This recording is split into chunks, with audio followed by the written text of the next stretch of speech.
Olá, ouvinta! Eu sou a Sofia Menegon e essa é a Presa à Conversa, a minissérie com o melhor banquete dessa plataforma. Para você que está chegando por aqui hoje, agora, seja muito bem-vindo! Esse é o lugar onde tentamos compreender melhor os pensamentos, sentimentos e ações masculinas.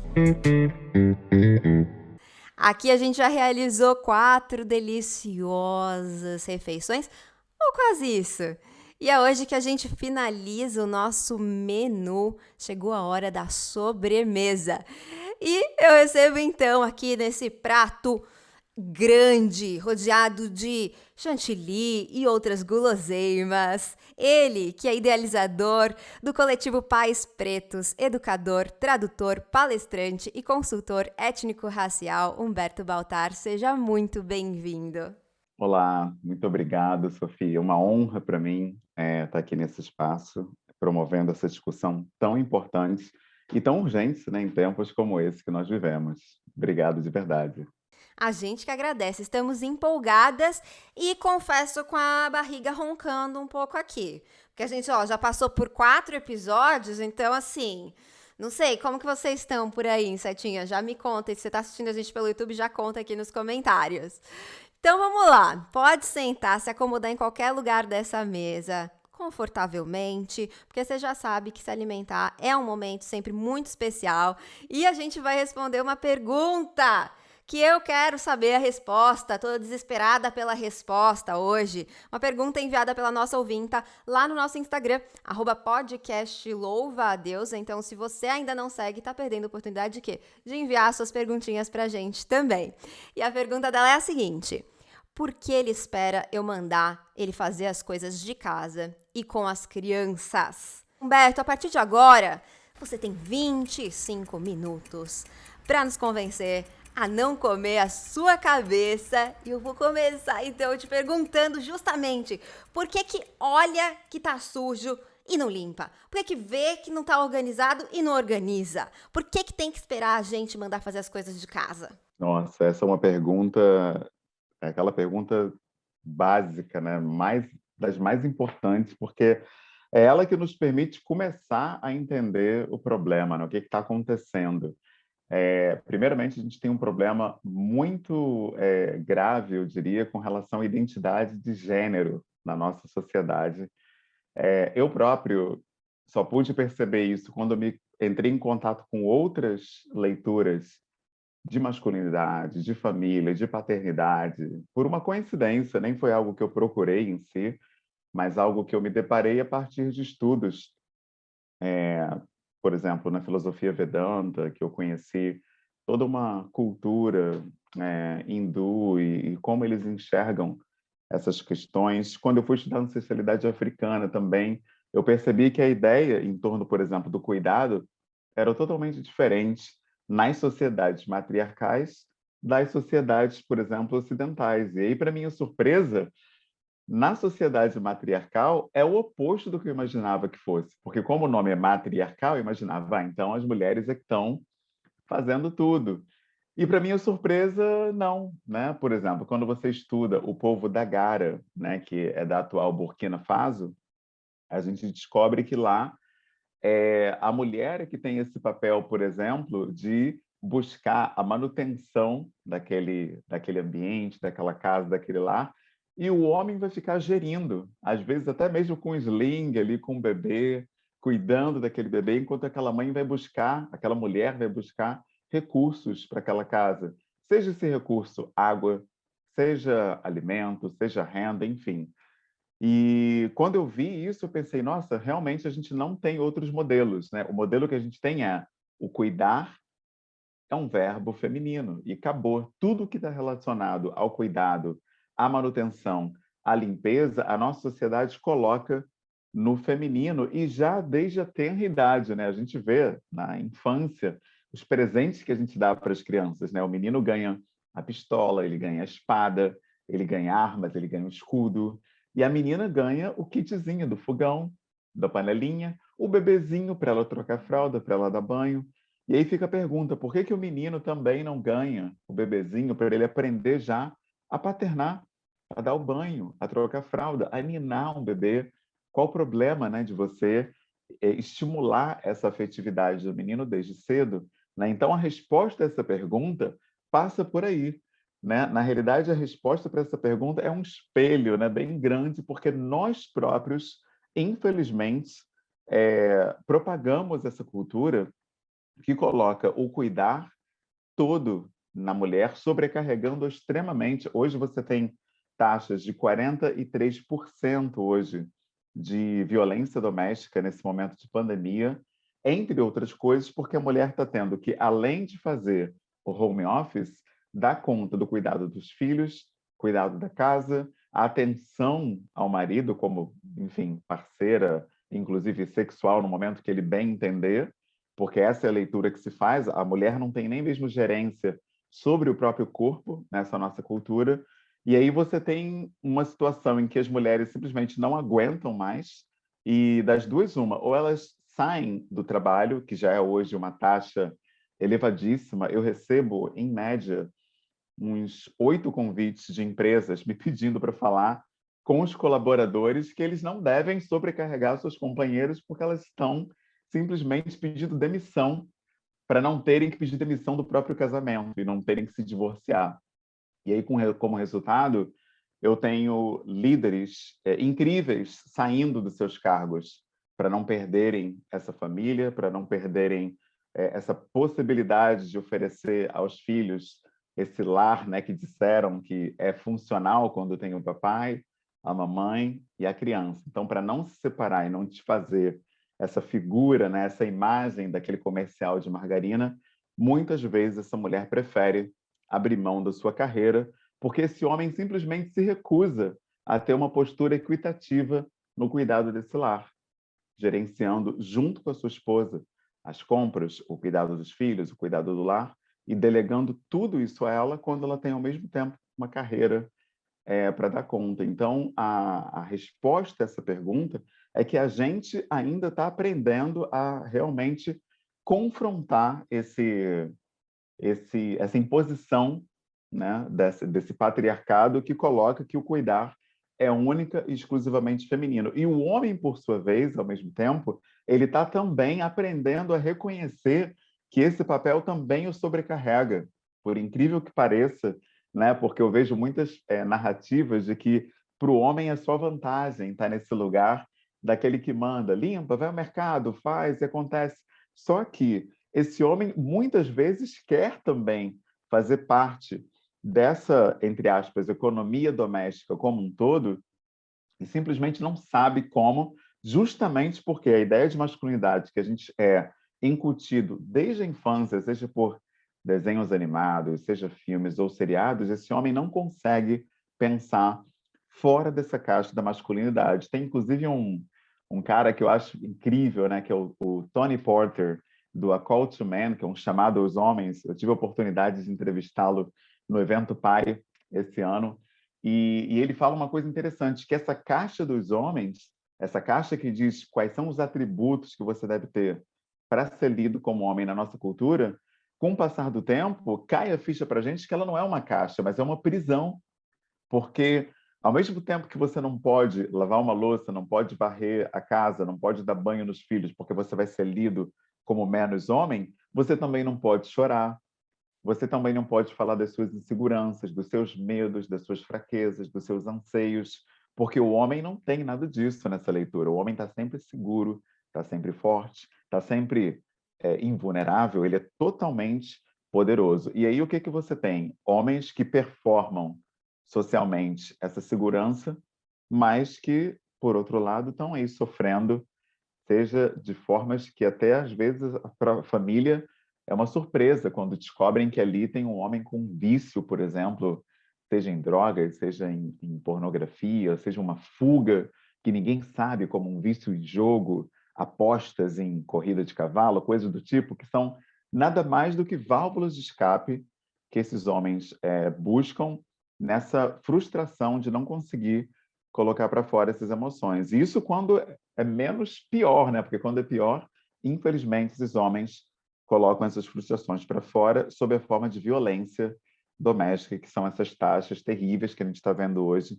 Então, é muito duro perceber que a gente tem uma parcela de responsabilidade nisso. Nós, homens, nós, mulheres que reproduzem também esse padrão, né, de comportamento. E aí, quando eu penso nisso, eu vejo como nós temos a nossa parcela de responsabilidade na desconstrução dessa ideia de que o cuidar é um verbo exclusivamente feminino.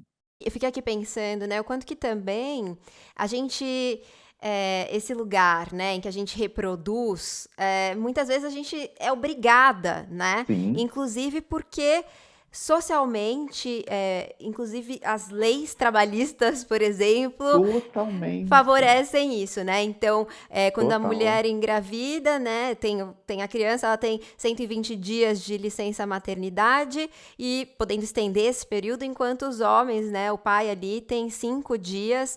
Então, você vê esse reforço, né, de que ela vai ter que dar conta ali, já no início, se tornou mãe ali, Terrível. ela já vai ter que dar conta de tudo sozinha. Então, me parece que a mesma sociedade que dá valor à família, né, se interessa muito mais em criar mães exaustas e Uhum, sobrecarregadas, né, de funções, enquanto tolera pais medianos ali, né, que não precisam totalmente. exercer responsabilidade na paternidade, né? Como que a gente subverte essa lógica com, inclusive, essa dificuldade na legislação? Perfeito. Olha, essa pergunta ela é maravilhosa porque ela denuncia que a mudança ela vai vir com intervenção masculina, não tem jeito, porque a estrutura é machista. Então não há como a gente conseguir reverter esse quadro sem o homem estar à frente dessa luta. Achar que isso é um papel das mulheres, porque elas sofrem mais, né, com essa opressão, é um equívoco colossal. Inclusive, pesquisas sinalizam isso. Eu lembro de uma pesquisa que eu gosto muito de citar, do LinkedIn, em que eles estavam averiguando como era essa dinâmica, né, das seleções para cargos. E aí eles chegaram a um dado assim que me assustou muito, que é que quando um homem ele tem 30% das qualificações para uma vaga, ele tenta aquela vaga, porque ele pensa, poxa, eu tenho 30%, então é alguma coisa, né? Vamos lá. E ele vai e tenta aquela vaga. E quando uma mulher tem 50% das qualificações para uma vaga que tem homens, mulheres, uma vaga plural, ela não tenta. Principalmente se ela for mãe, principalmente se for mãe solo, porque ela pensa como: poxa, eu tenho metade das qualificações. Vai chegar um cara sem filhos, um cara desimpedido, um cara solteiro, e vai levar essa vaga. Então, eu nem vou perder meu tempo. Ainda mais que a gente está numa sociedade machista. Vão me perguntar quem vai ficar com meu filho quando eu estiver trabalhando, o que eu vou fazer quando ele estiver doente ou estiver trabalhando, se eu vou largar tudo para ir ficar com ele. Enfim, essa mulher nem sai de casa para tentar essa seleção. E aí, qual é a conclusão que a gente chega a partir dessa pesquisa? Que é o único jeito de você mudar nesse contexto, por exemplo, é fazendo seleções exclusivamente femininas. Não tem jeito. Porque você não vai mudar esse temor dessa mulher de competir com homens numa estrutura machista.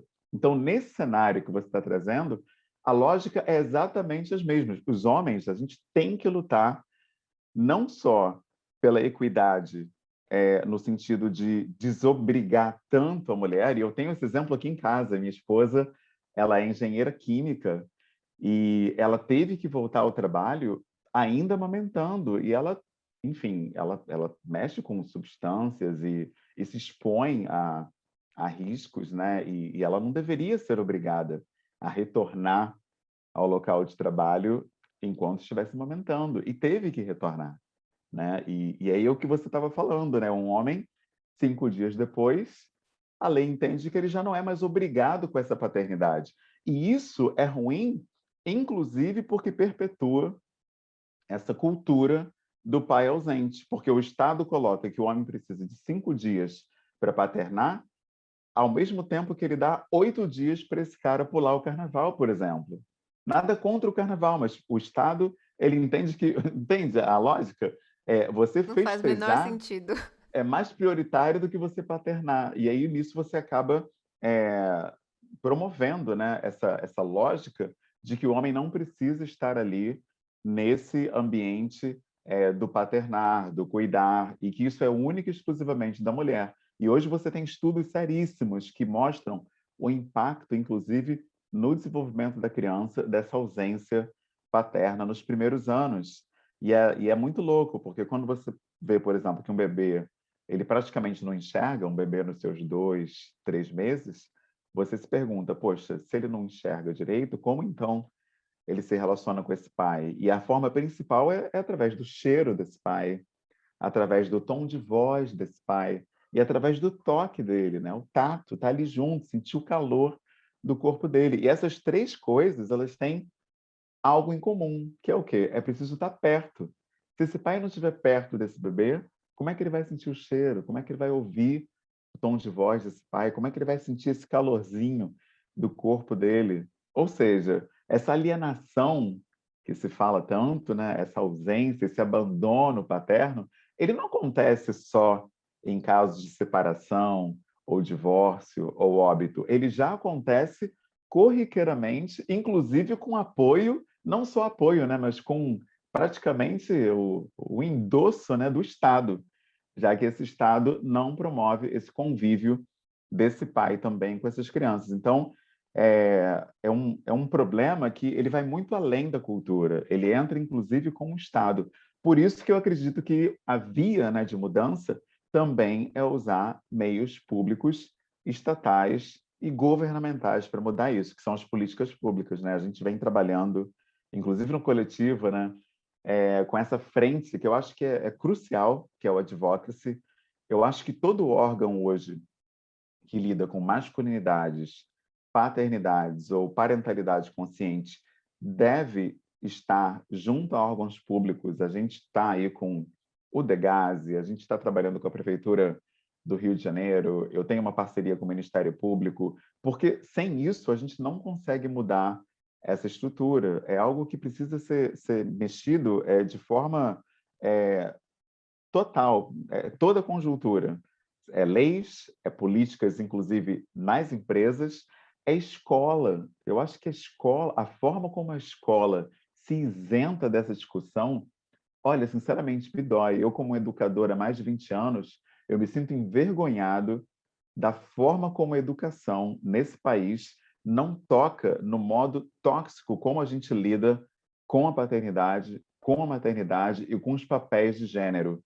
É assustador, assim, não se toca nessas pautas. A criança fica 12 anos na escola e simplesmente não é tocado mesmo, não se fala em modelos saudáveis de masculinidade, de paternidade, o que é ser homem, afinal. São discussões que não surgem. E quando surgem, vem 1000 pessoas para questionar, dizendo que isso é escola com um partido, que isso é ideologia. Meu Deus, essa discussão é urgente. Se isso fosse feito nas escolas, a gente nem precisaria, a essa altura, estar aqui falando sobre isso, como não acontece em países que já entenderam isso e já trabalham dessa forma há muito tempo. Então, eu acredito que é Estado, escola, empresas e também locais de culto, né? Eu vejo as religiões como um todo, não vou nem denominar uma ou outra, porque eu percebo que é uma conjuntura.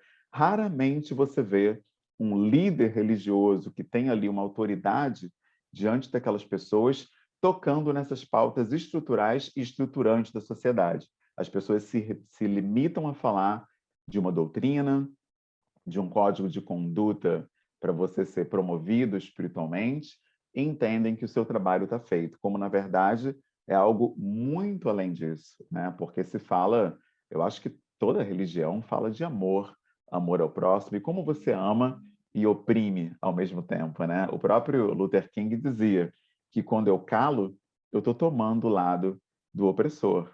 Então não há como sair dessa equação. Se você não está falando sobre masculinidade saudável, antimachismo, promoção dos direitos da mulher, equidade do cuidado dos filhos e do lar, você, infelizmente, está do lado do machismo, está reforçando essa estrutura e não há como concluir de outra forma. Então, a gente precisa realmente olhar para essa questão eh, como um trabalho de base mesmo, porque um outro problema nosso, e aí também eu acho que é culpa da escola, porque o nosso modelo de educação é essa educação para a cidadania, né? Essa educação que espera, né, do Estado. O Estado vai fazer, mas tem coisas que precisam ser de base, né? Eu falo do próprio coletivo, né? A gente começou como um grupo de homens falando de masculinidade num WhatsApp, 12 pessoas. Hoje somos mais de 100 mil famílias em todas as redes sociais. O impacto vai além do Brasil. Países falantes de língua portuguesa, como Moçambique, Angola, Cabo Verde, trazem aí, chegam relatos no grupo do Facebook, que hoje já tem mais de 25 mil famílias representadas. Eu percebo que é o trabalho de base. É eu com o meu vizinho, eu com o meu colega de trabalho. Se isso for feito, a gente chega nas estruturas mais, mais representativas, né, digamos assim. Então, se um homem está aqui escutando a gente e nunca repreendeu um colega de trabalho que está tendo um comportamento machista, fica lá mexendo com as mulheres, falando do corpo das mulheres de forma vulgar, se esse cara nunca fez isso, ele é parte do problema. Se eu vejo comentários desse tipo, atitudes que objetificam as mulheres à minha volta e não faço nada, eu sou parte do problema. E se você, mulher, está com um filho na escola, na creche, e sabe que o projeto político-pedagógico daquela instituição educacional não fala nada sobre gênero, nada sobre diversidade, e você não questiona isso, você acaba também adquirindo certa parcela de responsabilidade. A mãe, o pai, a vovó, seja quem for o cuidador, precisa se envolver no projeto político-pedagógico das instituições educacionais. Isso é uma coisa assim fundamental, porque aí a gente começa a mexer na estrutura, porque infelizmente não adianta a gente reclamar do feminicídio, por exemplo, e ao mesmo tempo perguntar ao nosso filho, ao nosso sobrinho de 8, 9 anos, como aconteceu comigo, quantas namoradinhas ele tem na escola, no plural, né? A gente já ensina para o menino desde pequeno que as mulheres são colecionáveis. Aí quando ele é um adulto e vai colecionar, a gente quer repreender, mas como assim?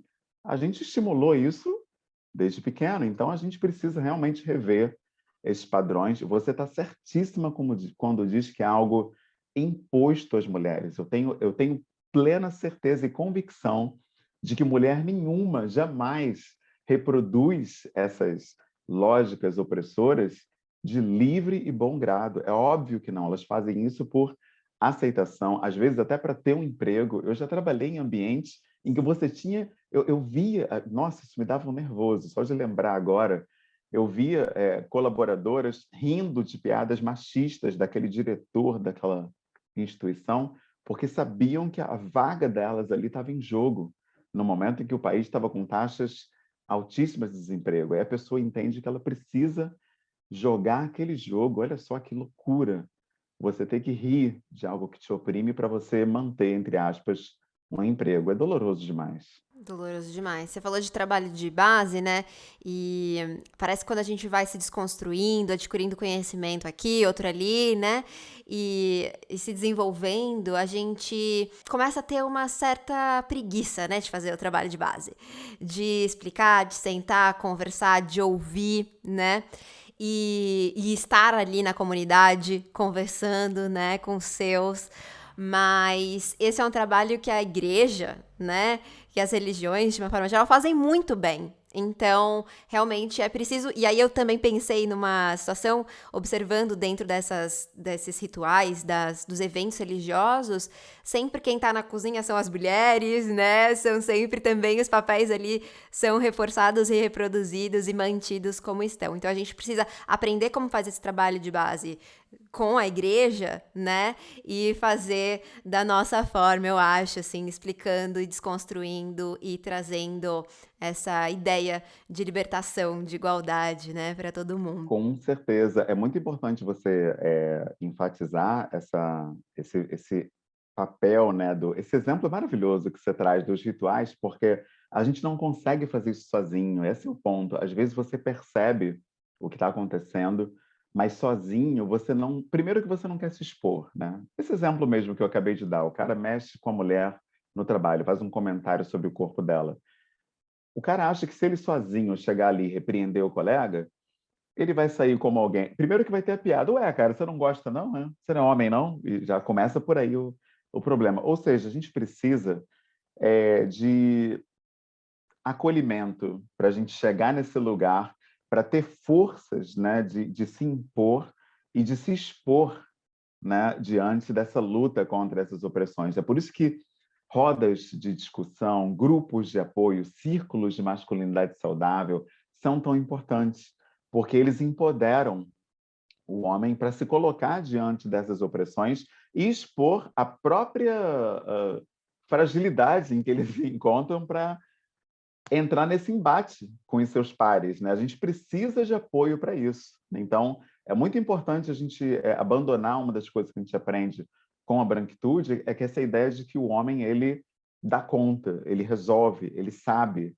ele vai dar um jeito. Não, a gente é inseguro como todo mundo. A gente precisa também de apoio, a gente também precisa de recursos, né, imateriais, como, por exemplo, um apoio, um suporte, ouvir outros homens que tiveram que lidar com as mesmas dificuldades que a gente está lidando, para que a gente entenda, por casos reais, que é possível superar tudo isso e a gente chegar nesse lugar de ser um agente de mudança. Eu próprio, para eu estar hoje onde eu estou, eu passei por muitas coisas, eu reproduzi muitas das coisas que hoje eu ajudo outros homens a se libertarem.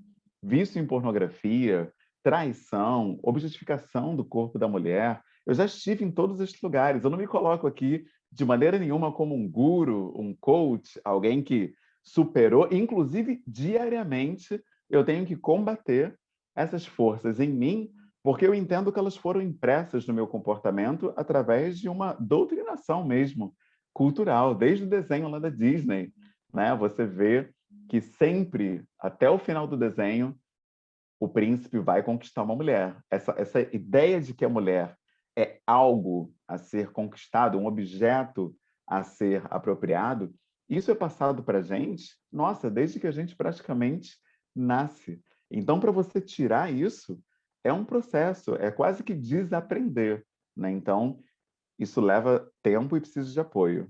Com certeza. Olha, estava tão saborosa essa nossa conversa toda que a gente até passou dos 25 minutos e eu nem percebi e deixei rolar porque estava uma delícia mesmo. Eu não tenho condição de comer a sua cabeça, sabe? Porque essa conversa foi tão. Peraí. O que tá acontecendo? Você tá vendo isso? Uma revoada de louva-a-deusas acaba de tomar o nosso estúdio. O que é isso? Elas estão trazendo a cabeça de todos os nossos convidados. Marcos, o Jorge, o Fábio, o Thiago, todo mundo aqui de volta. Eu acho que elas vão comer as cabeças de todos. Não vai ter jeito. E eu vou também.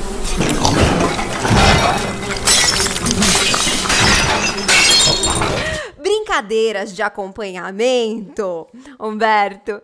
Eu quero te convidar a fazer isso que você já estava começando a fazer. Então vem comigo pro... Desvia a cabeça!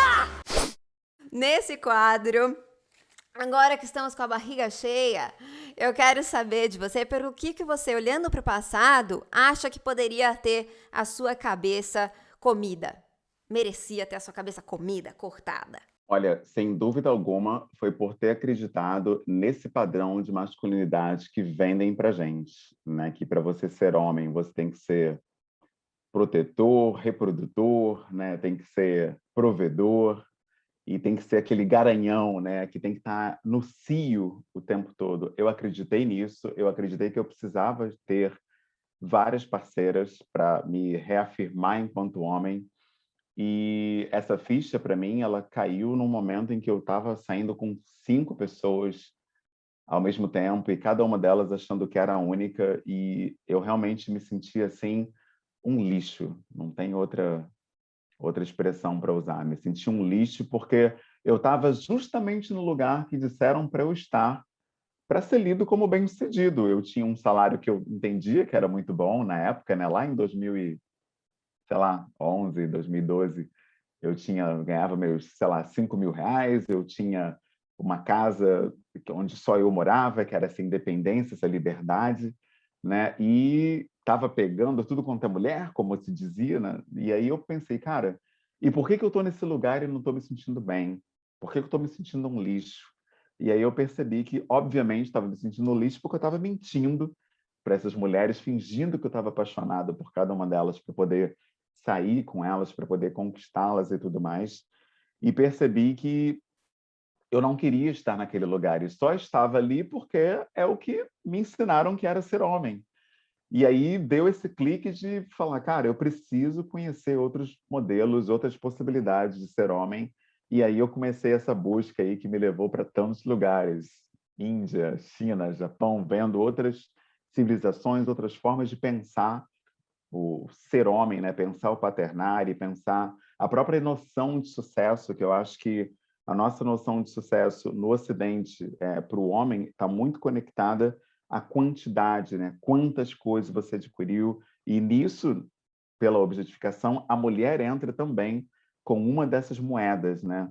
E quando não é mais a questão do número, de ter várias, você pode reparar que tem pessoas que têm uma, mas aquela uma, ela atende ou tem que atender uma série de quesitos, né, que a masculinidade, entre aspas, tóxica, porque eu não acredito que seja masculinidade, mas é uma cultura que é tóxica, porque se eu disser que é masculinidade, eu estou dizendo que ser homem é inerentemente tóxico, e aí não, enfim.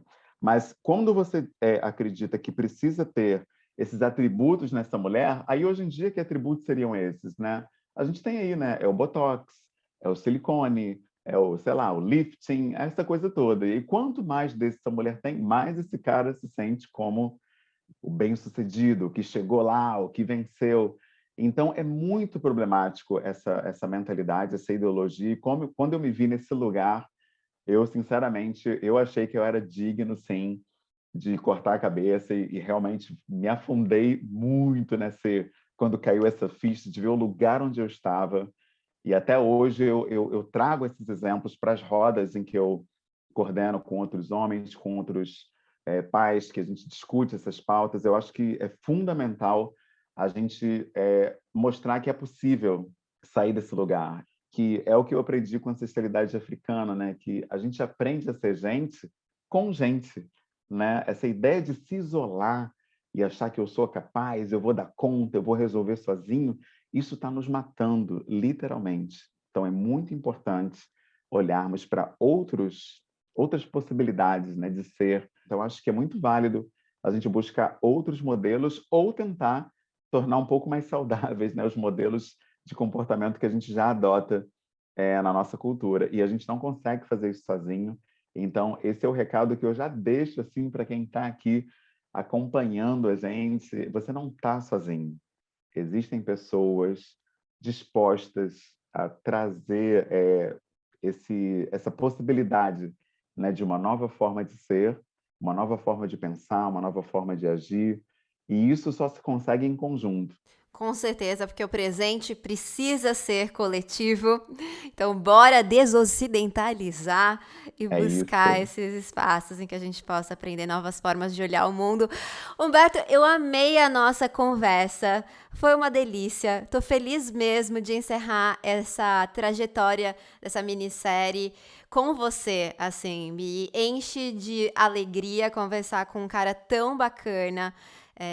Que traz pra gente uma perspectiva importante para esse mundo que eu também acredito. Então, muito, muito obrigada. E eu quero te pedir para deixar aí o seu arroba para as nossas insetinhas voarem até você. Com certeza, né? A gente pode ser encontrado no Pais Pretos, né? Você encontra o Pais Pretos no YouTube, LinkedIn, no Telegram, a gente está no Instagram, a gente está em toda parte. Vai ser muito importante ter mais pessoas caminhando com a gente, embora o coletivo tenha esse nome, Pais Pretos, é porque em português não existe um equivalente a parents, né, no inglês. Quando a gente fala pais, é pais e mães, tá? Então, mulheres são muito bem-vindas, inclusive a gente cresce muito com as trocas das mães. Ontem, inclusive, essa semana teve o Congresso das Mães Pretas, o segundo congresso, que foi mulheres do Brasil inteiro falando sobre maternidade, trabalho, liderança, afroempreendedorismo, enfim. E a gente percebe que pessoas brancas têm somado demais nessa nossa luta, pessoas que acreditam na pauta antirracista, acreditam num mundo mais equitativo, num mundo mais inclusivo e numa sociedade mais plural.